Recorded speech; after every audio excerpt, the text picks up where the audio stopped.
That's exactly right. The city is under growing pressure to finally shore up its water supply, and the plans now on the table could completely change how we get and use our water.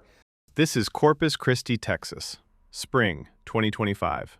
To the east, the infinite horizon of the Gulf of Mexico, a city of 320,000 people sitting on the edge of a massive body of water. And yet, the city is dying of thirst. For decades, this coastal hub didn't drink from the sea. It relied on a lifeline of pipes connected to inland rivers and rain-fed reservoirs, a system built on a gamble, that it would always keep raining. But when the gamble failed, the water stopped. Now the reservoirs are draining. Industry is thirsty. Farms are parched. And the city has turned its eyes to the only water left, the ocean. They planned to turn salt water into salvation. It sounds like a miracle of modern engineering, and in some parts of the world it works. But in Corpus Christi, the fine print of this salvation revealed a difficult trade-off, a byproduct that could threaten the very harbor the city depends on. To understand the desperation, you have to look at the numbers.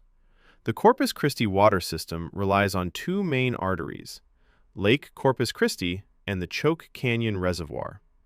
Together, their combined capacity is roughly 290 billion gallons, enough in theory to supply the region for years. But between 2022 and 2024, the sky simply closed up. According to the Texas Water Development Board, regional rainfall dropped by nearly 45%.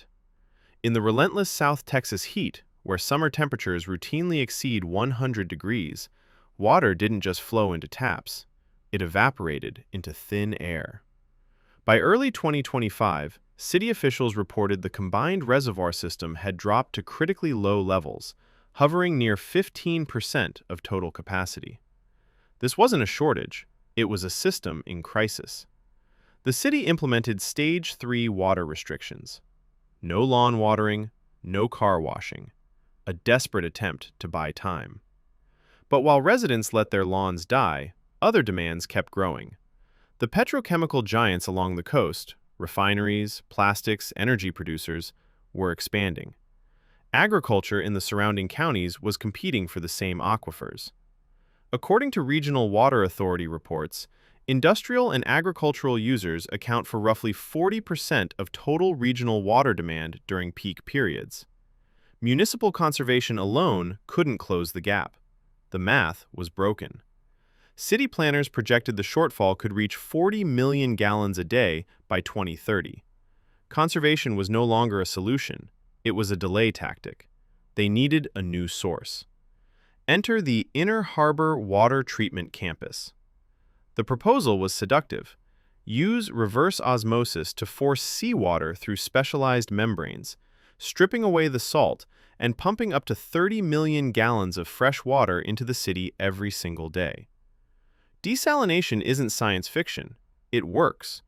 In San Diego, the Carlsbad desalination plant has delivered roughly 50 million gallons of drinking water daily since 2015. The Sorek facility helps supply nearly 80% of the country's domestic water. When properly designed and sited, desalination can be a lifeline.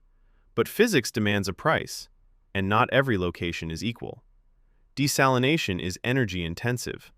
Modern reverse osmosis requires roughly 3 to 4 kilowatt-hours to treat a single cubic meter of seawater, about 264 gallons. Scale that to 30 million gallons a day, and you're consuming enough electricity to power a small city just to make the water drinkable. But the energy bill wasn't the primary concern in Corpus Christi. When you strip fresh water out of the ocean, you are left with brine. This isn't just salty water. It is a hyper-concentrated solution, typically 1.5 to 2 times saltier than seawater, often mixed with cleaning agents and trace metals from the treatment process. And because it is dense, it doesn't float. It sinks. Environmental studies from Mediterranean desalination facilities have documented measurable impacts near discharge points, reduced oxygen levels, altered sediment chemistry, and stress on bottom-dwelling species. The severity depends on site conditions, diffuser design, and current flow. In Corpus Christi, critics argued, the proposed discharge site, a narrow, relatively shallow shipping channel with limited tidal flushing, was particularly vulnerable. City officials called the project a necessary step toward water security. Environmental groups warned it could create oxygen-depleted zones in the inner harbor. Marine biologists noted that shrimp, crabs, and juvenile fish populations, the foundation of the local ecosystem, would be at risk. And then there was the cost. The initial 2019 estimate of $160 million ballooned to over $1 billion by 2024. Engineering revisions, supply chain disruptions, rising material costs, and expanded environmental mitigation requirements all contributed to the escalation. In early 2025, City Council voted to terminate the primary contract and pause the project indefinitely. The brine problem was deferred, but the thirst remained. Today, Corpus Christi is pursuing a combination of emergency measures: accelerated pipeline connections to neighboring water systems, aquifer storage and recovery projects, and renewed negotiations with regional partners. City officials describe it as a bridge strategy, while long-term solutions are reassessed. But as the reservoirs continue to drop, the bridge is getting shorter. Corpus Christi isn't alone. Across the continent, California is fighting its own war against hydrological reality.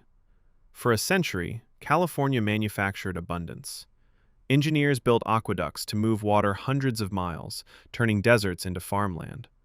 But the snowpack in the Sierra Nevada, the state's natural water tower, is increasingly unreliable. Climate studies project a 25 to 40% reduction in average snowpack by mid-century. So the state is rewriting the playbook. Instead of just taking from nature, they are building reserves. Not concrete reservoirs, but underground ones.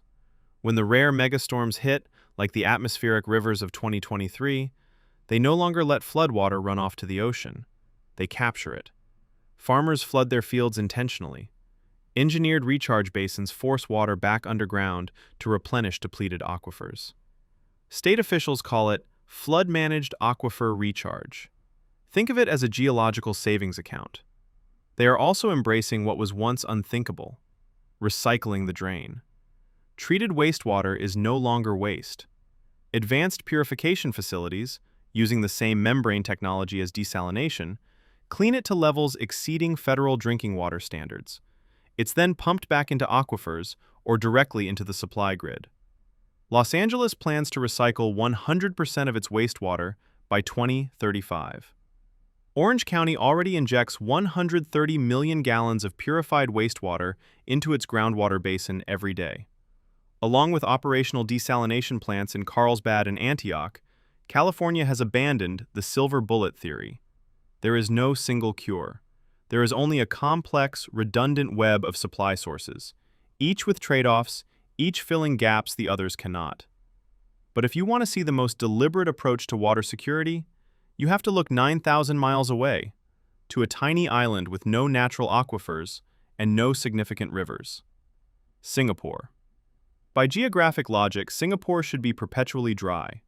A city-state of nearly 6 million people, smaller than New York City, with almost no natural freshwater resources.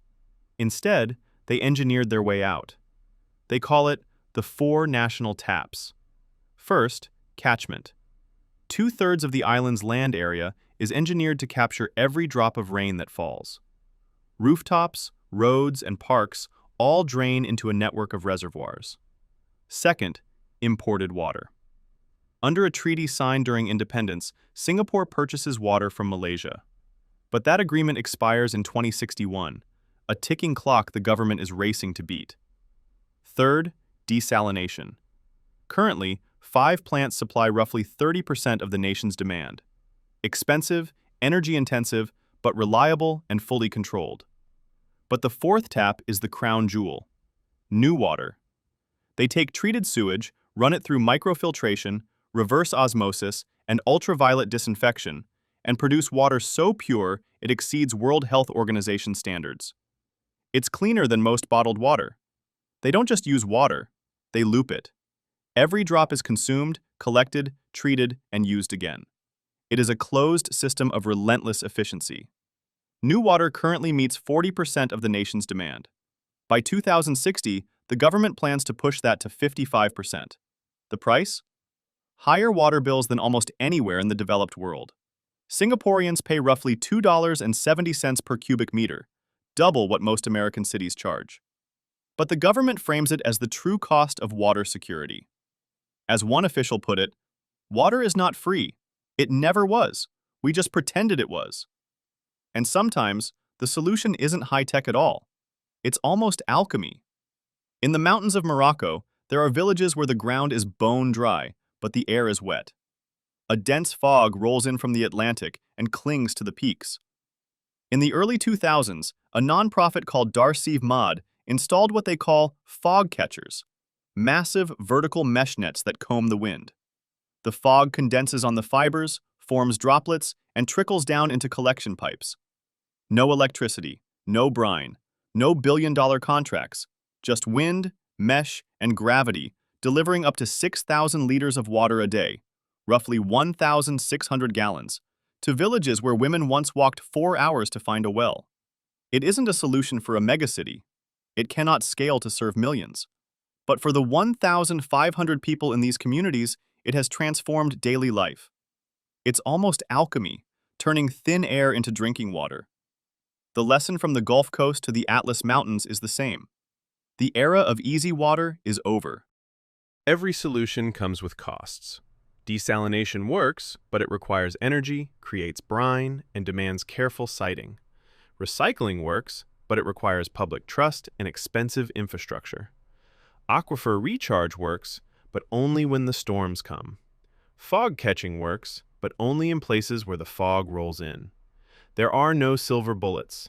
There is only the hard, patient work of matching local solutions to local conditions. Whether it's drinking the ocean, recycling the drain, banking the flood, or catching the fog, the future belongs to those willing to pay the true cost of water, in money, in energy, in trade-offs, and in humility. The water is there. It always has been. The question is no longer whether we can get it. The question is what we're willing to do and to give up to make it flow.